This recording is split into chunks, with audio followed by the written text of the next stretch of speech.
Hey everybody, thanks so much for tuning in. My name is Bryce Eckwall, staff writer at the Legislative Gazette.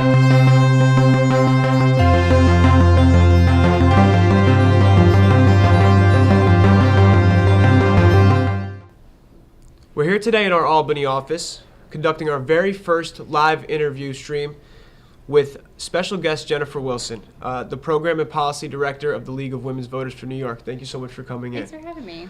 Okay, so can you tell our viewers a little bit about your role and the overall mission of the League of Women's Voters? Sure. The League of Women Voters is a nonprofit, nonpartisan, membership-based grassroots organization. We have 50 local leagues statewide, and then we have a state chapter in all 50 states and a national chapter as well. Our goal is to educate citizens and the general populace and voters on what they're going to be voting on each year, and then also to lobby for voting reforms to make voting easier in New York State. And my role as policy and program director is to craft these programs and lobby these policies. Right. So in less than 3 weeks, we're heading into the general elections, and we're going to vote on three proposals. The second of which being Proposal 2, which will grant judges the right to reduce or revoke the publicly funded retirement funds for corrupt elected officials. As the current law stands, anyone elected to the public office after 2011 and convicted of a work-related crime would lose their pension. But the loophole protects 52% of the Senate and Assembly that were elected prior. So am I understanding that correctly? Yes. Yeah. So this new reform would allow so that any elected official elected at any time would be eligible to have their pension forfeit. Right. Okay. So in some of the high-profile corruption cases that have happened recently that drew all the attention to this proposal in the first place, there's been sort of an unclear distinction between the individual's government duties and then their outside work. Why do you think the Public Integrity Reform Act was laced with so many loopholes to begin with? Well, I think a lot of that has to do with the legislature itself. You know, they always have a hand in crafting these proposals, and they always have these little loopholes in there that allow them to kind of circumvent the law so that they can still get outside money. They can still get these contributions from these illegitimate sources, these shadow LLCs. If something hurts them, they're not going to pass that. They're going to do the thing that's going to let them still do what they want. Right. So because it affects the very pensions that they pay into for their entire careers, right?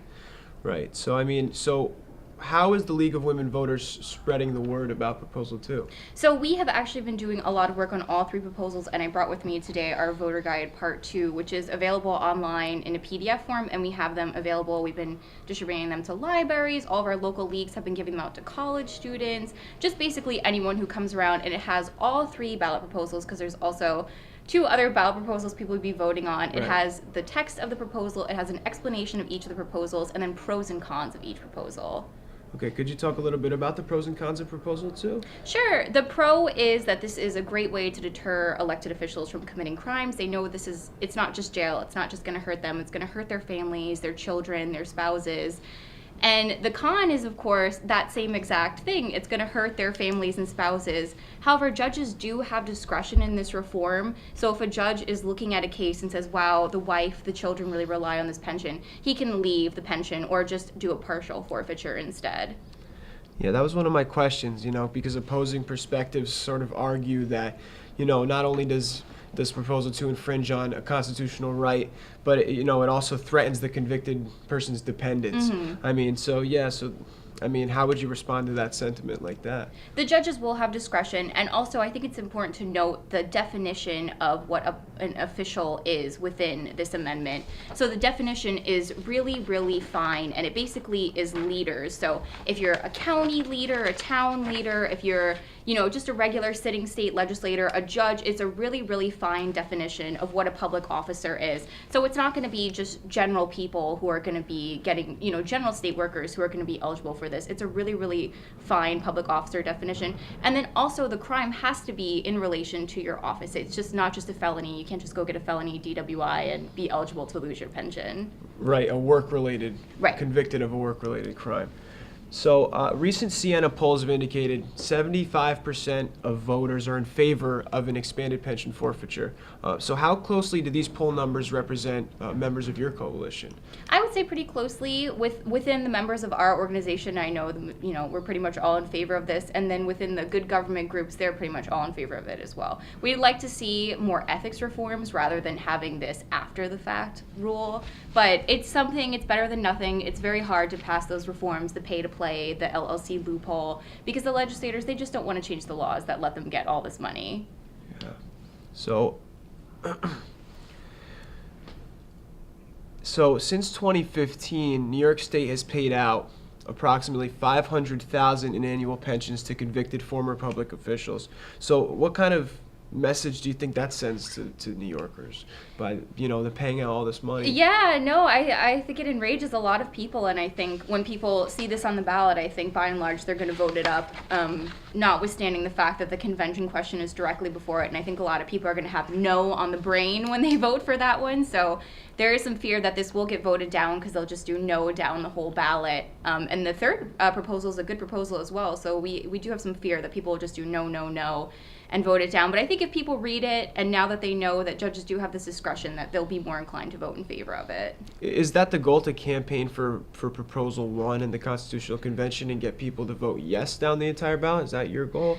I would say yes. We don't have a formal position on the third proposal, although in the voter guide we did the pro and con, and I could not find a single environmental group opposed to it. Everyone is in favor of it. They all want to see it pass. It's a very cut and dry reform for construction in the Adirondack Park, water quality testing and repairing some roads and things like that. But yes, we are in favor of the first proposal as well and the second proposal. Yeah. Okay. So just a couple more questions. The whole goal is that you really do see it as a foundation in ethics, and I mean, you do see it as a major step forward in solving New York's ongoing ethics crisis, right? Yeah, I would say yes, but like I said, the reforms that really are going to prevent the corruption are the reforms we put in place before corruption is actually committed. So not having, nepotism occur in the legislature, having stricter nepotism laws. Like I said, pay to play is a huge one with, putting in money and getting your free state contract for your company, things like that. Those are the things we'd really like to see passed, but those are the things that are really hard to see passed. And this reform, came on the wake of the Speaker of the Assembly and the Senate, being indicted and being convicted. So it took a lot just to get this reform even passed. Yeah, so it's good that you mentioned that. I mean, do you see the Proposal 2 as retroactive at all? Is it going to be able to go back and... No, and it's funny because not only can it not go back to now it includes all the legislators elected before, any time before 2018, but the crime has to be committed after January 1st of 2018. So even all these people on trial right now, they don't qualify for this new amendment.